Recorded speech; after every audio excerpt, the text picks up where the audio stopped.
Hello everyone, welcome to page Banti Mincharais. I am Sairong.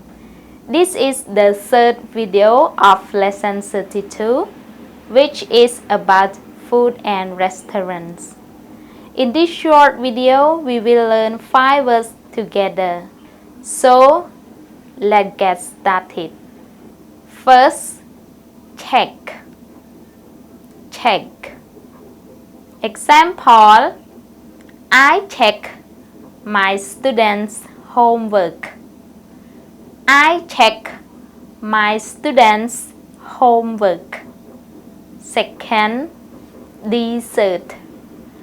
Dessert. Example, you can eat dessert after your meal. You can eat dessert after your meal. Third, bill. Bill.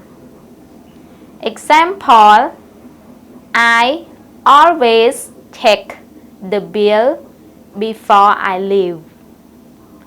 I always check the bill before I leave. Fourth, tip. Tip.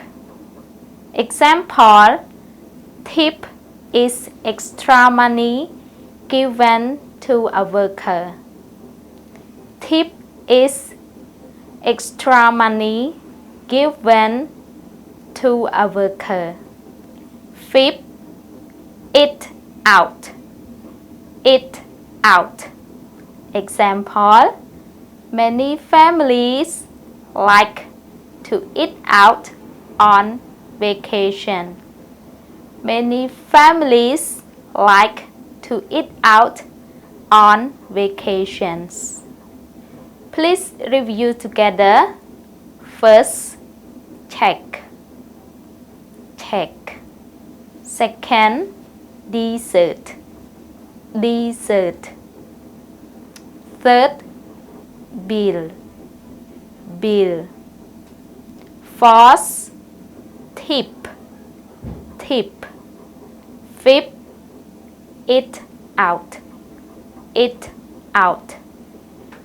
Thank you so much everyone. That's all for today. If you want to know more about this lesson, please click the link and watch the full video. See you in the next video. God bless you. Bye bye.